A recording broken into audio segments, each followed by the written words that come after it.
right, let's do this. There is no such thing as a lazy black person.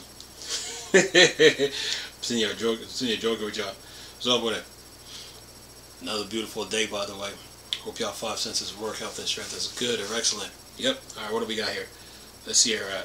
Says here, AMD FSR Redstone Press Roundtable CES 2026 transcript. Company speaks out on why AI 400 lacks RDNA 4 GPU. We sit down with AMD to discuss FSR Redstone at CES 2026 Roundtable.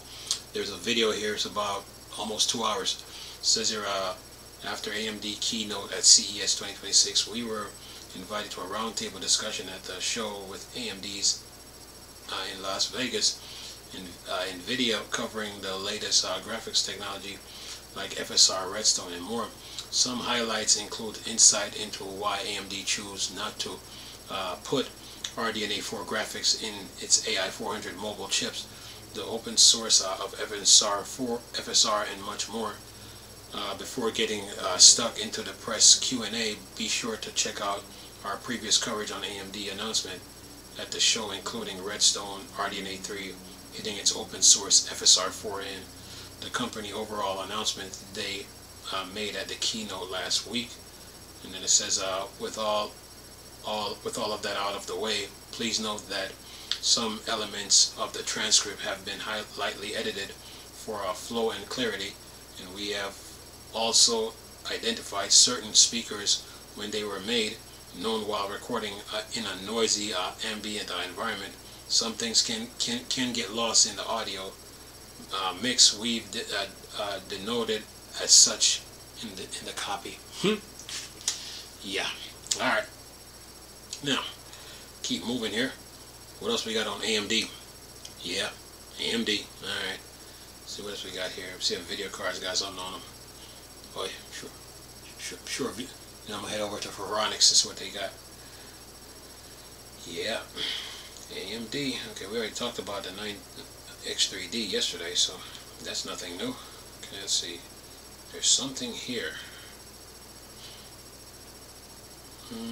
Okay, we did that. Talked about PlayStation yesterday. Okay, here we go. What's this? AMD to launch Adrenalin Edition 26.1.1 driver with AI bundle next week. It says AMD has announced an upcoming AMD software Adrenalin Edition AI bundle described as optional Steamline install meet to set up local AI tools and AMD power. AMD positioned the bundle around AI development and create workflow, not game features. It says at CES 2026, and AMD announced that the AI bundle is meant to reduce the setup effort for local AI works. It says here AMD also claims the package will provide access to popular apps for image generation and local LLM use, plus a new PyTorch support on Windows. This software update was mentioned in the Ryzen AI 400 series announcement and upcoming ROC M update post below. And it appears that the AI bundle will launch next week with the Adrenalin 26.1.1 driver.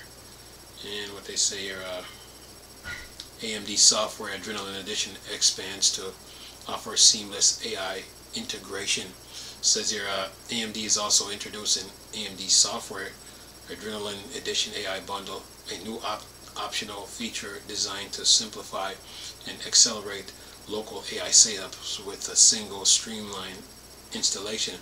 The AI bundle equips AMD powered system with essential tools and need to begin building and running AI workloads, eliminating complex configuration and reduce setup times. Users can access popular application for image generation and local LLM, as well as new support for PyTorch on Windows, making it easier than ever to explore AI development directly on their PCs. All right. And what else we got here? Says here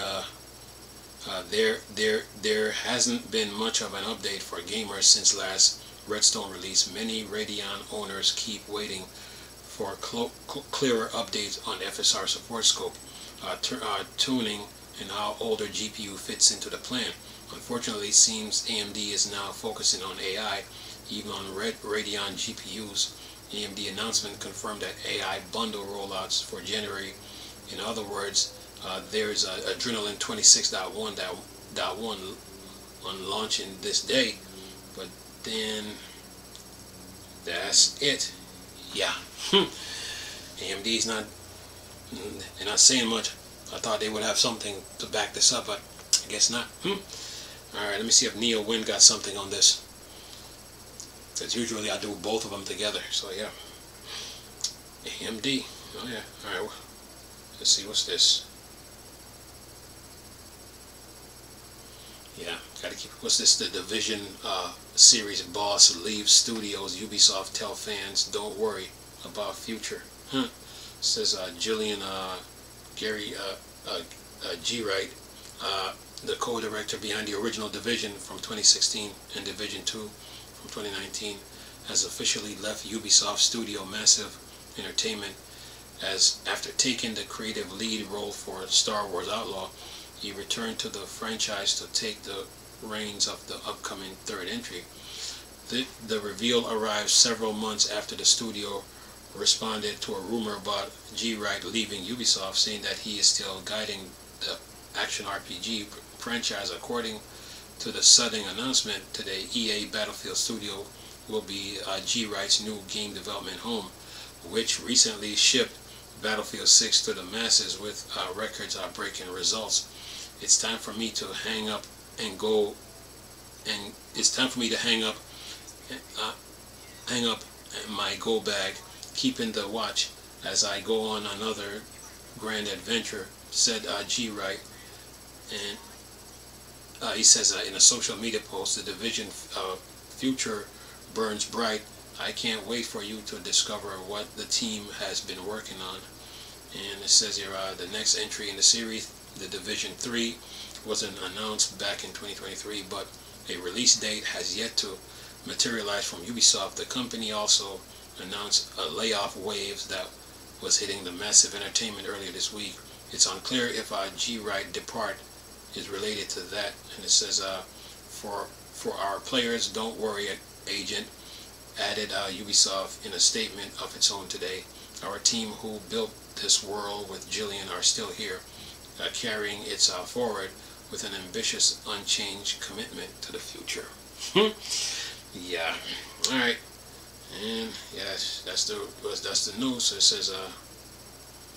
says G. Wright departure from the company comes just days after he appeared at the new games showcase to hype up the Division 3, which he said that within these walls at Massive we are working extremely hard on something that I think will have as big an impact on Division as the Division 1. It's unclear what position Jillian will be taking up at Battlefield Studios. The live service shooter game is going through some rough patches of its own, with a delay hitting the second season launch just this week. Yeah, the game industry, folks. That's how it goes. Well, you want to act up on me, huh? Alright, whatever. That's why we have 2 tablets. Yeah, video games, man. People come and go, man. You know, 1 minute you're there, next minute you're not, you know. And sometimes, you know, it's just time to go, you know. The energy's not there, and instead of waiting for them to be released, you pull the plug and said, I gotta go. Yeah. What else we got here? Gotta keep you guys in the loop. Yeah. Now you want to come back on. Ain't that something? You just messed with me a minute ago. Okay. Yeah. Now, let me see if I can find anything else on this 26.1.1 update. See if NeoWin got anything on it. But yeah, games part. Welcome. The game industry's the up and the down, man. People move, you know. If they don't see if people have been in a game studio for so many years, you know, they can decide to leave or when or not, so it happens, man. It's the way it is. In the gaming universe. Yeah. New opportunities arrive and the energy's not there, so time to go. Yeah. That's a good thing. That's a good thing about work. When you work that long, that you have power to make moves. Instead of waiting for the company to to like pull the plug, like what Bobby Kotick did with Activision Blizzard. Yeah. He'd been there a long time, so he was like, he found a way to make an exit and leave the company in hands, Microsoft. So yeah, it happens. All right, yeah. Because Kotick was saying that didn't find anything. Because Kotick was saying that he he was glad that Microsoft bought the studio. Yeah. Oh yeah. Let me look for that article while I'm at it. Since I'm sitting here talking about Kotick. Bobby Kotick, that is. Where is he? Here we go. Here go the article. Oops, see if I can find it.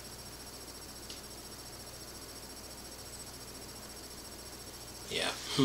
He reminds me of Norman Osborn. Listen to this. It says here, former Activision boss glad company was sold to Microsoft as Xbox and Call of Duty sales falter. It says Call of Duty sales are now down by 60% year over year. Anyway, it says here, the case of Xbox succeeding in the publishing route has been an uncertain one because at one hand, IPs like Forza Horizon are selling like hotcakes on PS5, but at the other hand, Call of Duty franchise, the gaming giant took a hefty gamble on has yet to be paid off because once the hailed FPS series is now experiencing its worst phase, now the former Activision boss has shared his thoughts on Microsoft's current gaming division. He's glad that he sold the company, seeing that Xbox Call of Duty sales slump to an all-time low. Why it matters, Activision is Microsoft's biggest acquisition at $69 billion. Correction, $75 billion when it closed. It says here, and despite showing the promise initially, it has become questionable a few years later. It says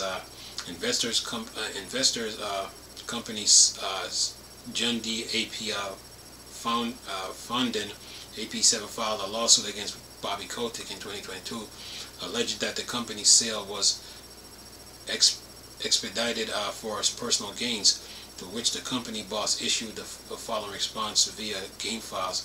Today, given that console sales are at an all-time low and Call of Duty sales are off over 60% from the prior year, plaintiffs should be expressing extreme gratitude for the foresight Activision leadership demonstrate in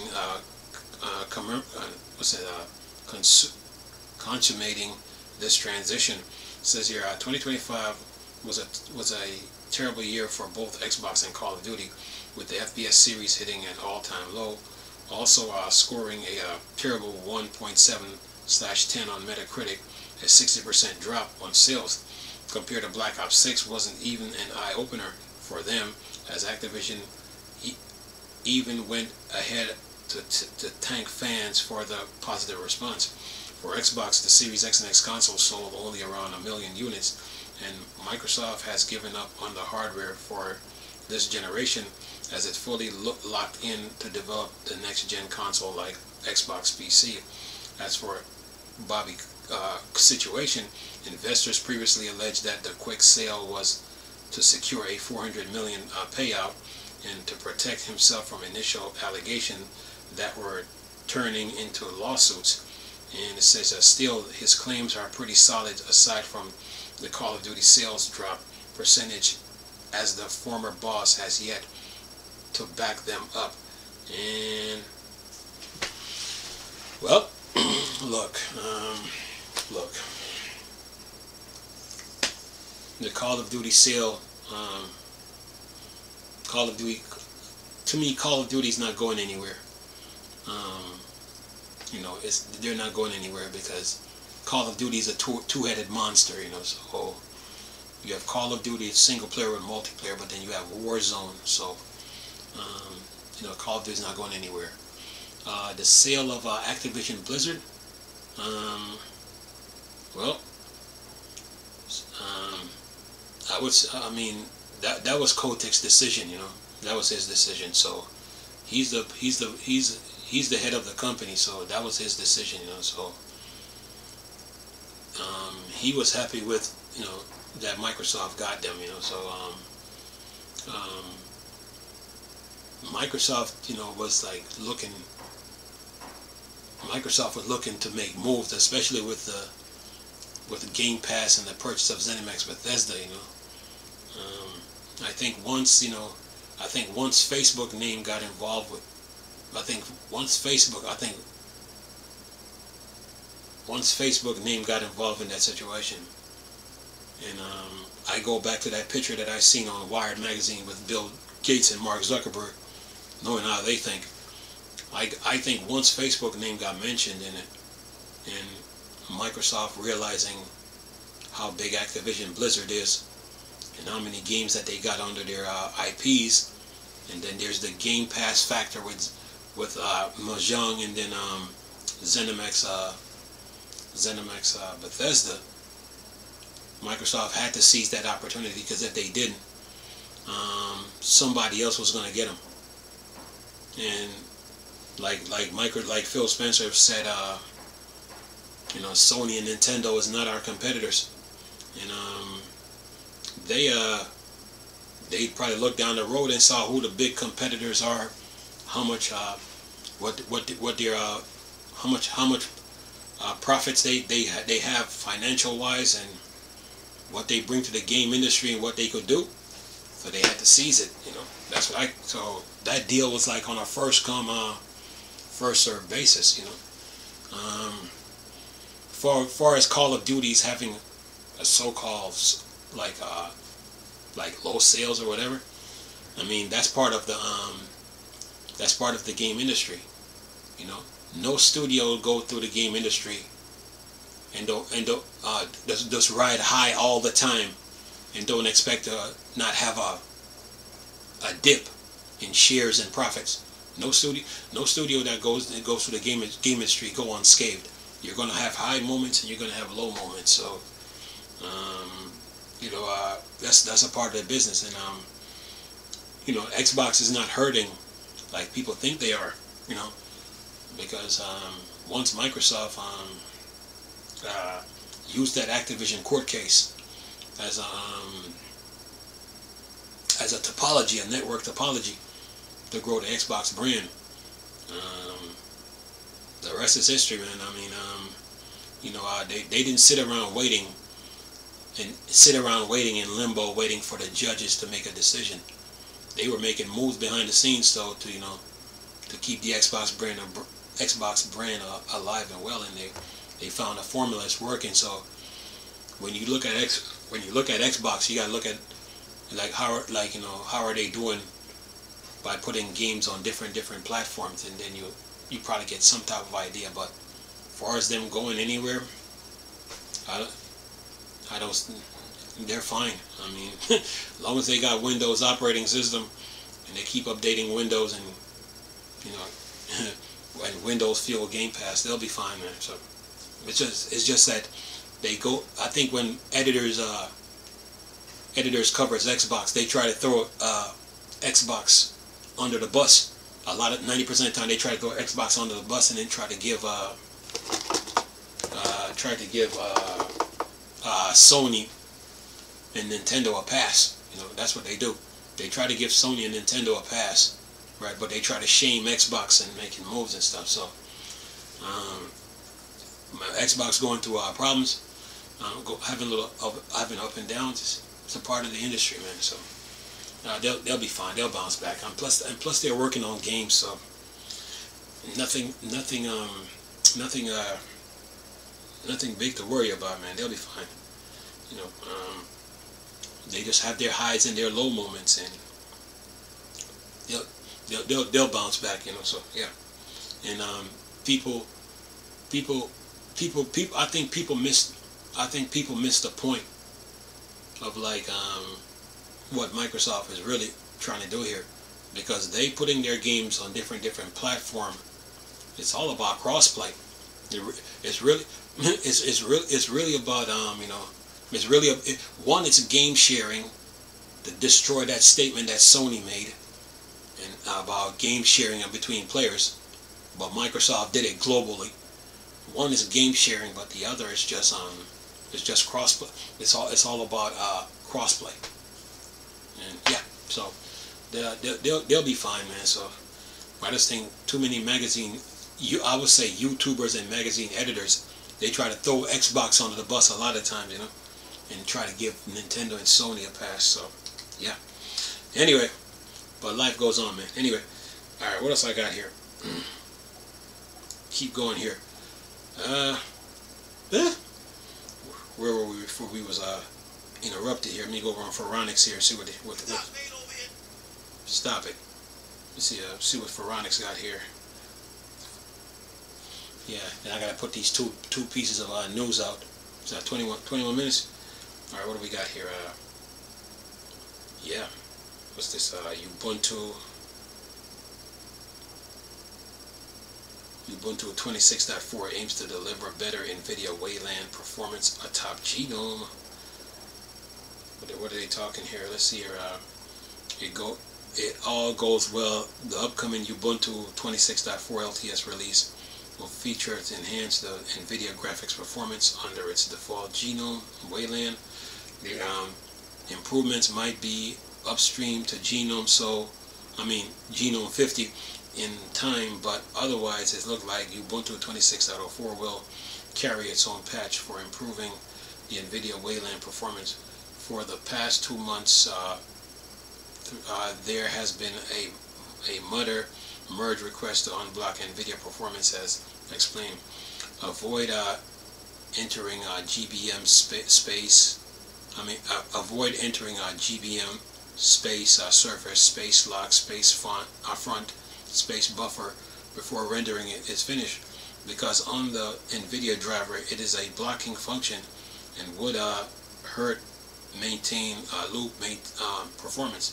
The GBM are sufficiently vague that such blocking is allowed, and so might be expected in the bespoke GBM implementation. It says using NVIDIA 580, this reduces the time spent block per frame from milliseconds to microseconds.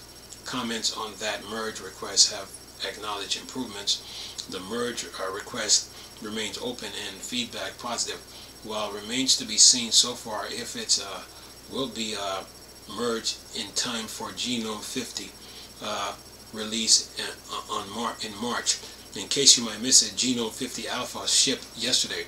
Even this unblocking works for NVIDIA driver. It doesn't make it into Mutter 50. It's looking like Ubuntu could end up carrying patches on their own, similar to what they have done in the past, carrying extra optimization and patching, triple buffering support. Note today on the merge request is that Ubuntu 26.4 LTS will likely end up carrying the buffer performance optimization to work for NVIDIA. All conflicts with main fix, but that's all I have had time for so far. Unless anything horrible is discovered, I expect to start shipping this as a patch in Ubuntu 26.4, but we still hope to improve secondary GPU performance further and hope to land it in Genome 50. Given Ubuntu 26.04 is a long-term support release and Wayland only for Genome compared to Ubuntu 24.04 LTS, it's very important to have good NVIDIA Wayland experience in this release. Hopefully, though, any and all worth performance optimization managed to still make its upstream in time for Genome 50 to avoid distribution-specific carrying of performance improvement. Ubuntu, they're moving. All right, what else we got here? Let's see here. Okay.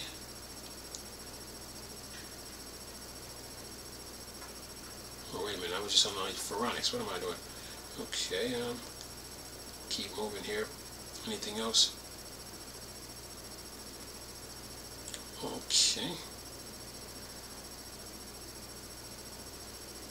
Alright, here's another one.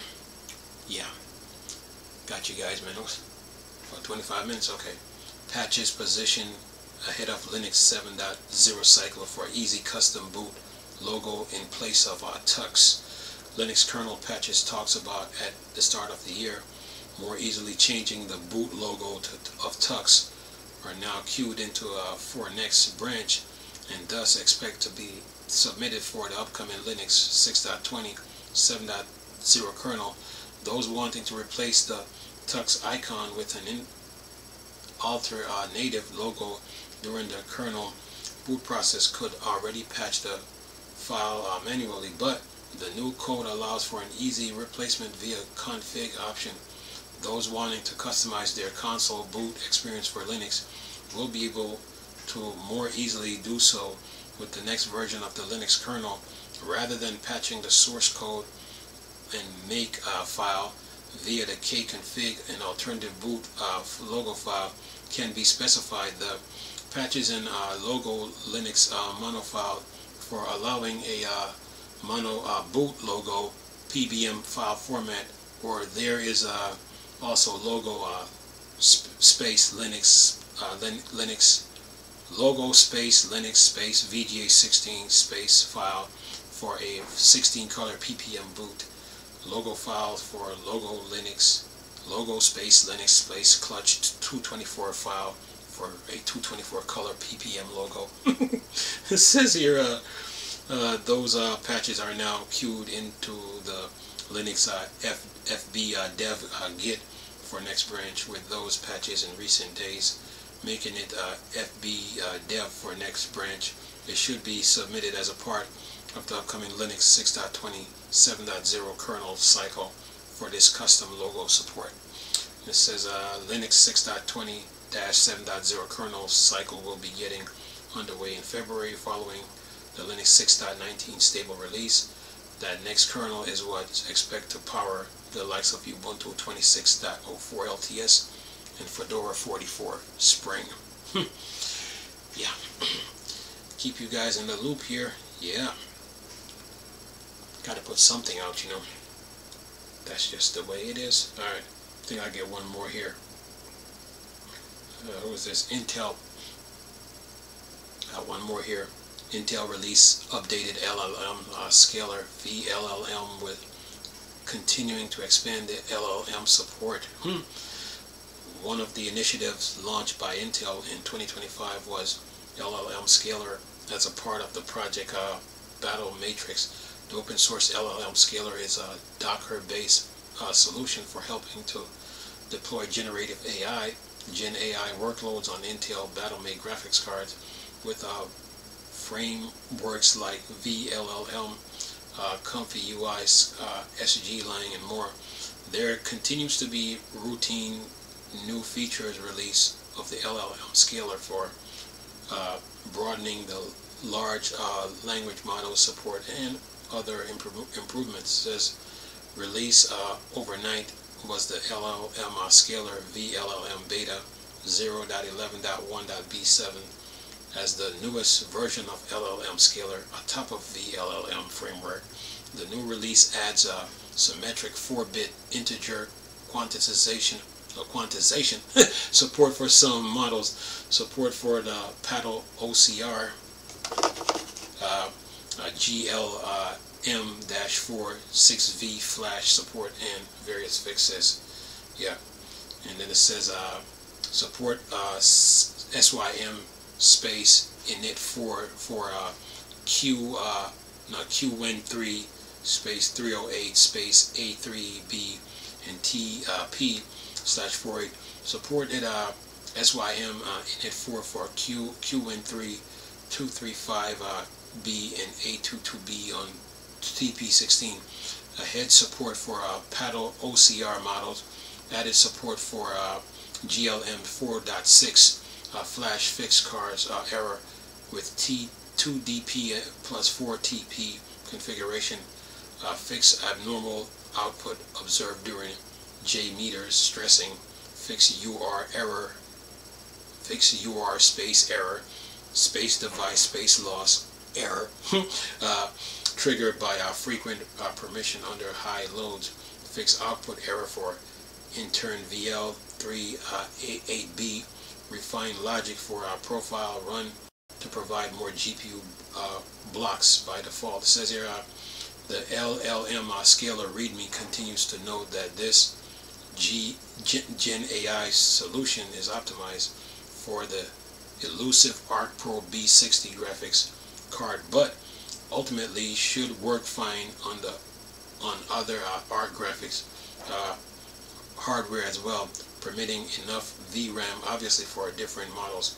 This new release is available via GitHub and the Docker image via Docker Hub. Alright, that should do it. So yeah, you guys are good. You and your news, you and your deals, you and your games, and you and your updates. You're good. Yeah, so I'll keep you guys in the loop on what's going on with Linux. Is that 30 minutes? Good enough. So I'll keep you guys up to date and keep you informed. So that should hold you for now. But as far as Microsoft goes, the opportunity presented itself. Microsoft buying Activision Blizzard. The opportunity presented itself, and they did what they had to do. So they needed it, especially they needed it. They had to get it because especially when you're dealing with Game Pass, you're dealing with Game Pass. Game Pass needed games, and Activision Blizzard was the final piece to that puzzle. So yeah, they're good. Anyway, as far as Linux goes, you guys got plenty of games to play. Don't worry about it. I'll cover you. So I got 2 videos for you guys. So that should do it for now. I'm not lazy. Anyway, hope you guys enjoyed the video. Thanks for watching. See you guys next time. Bye for now.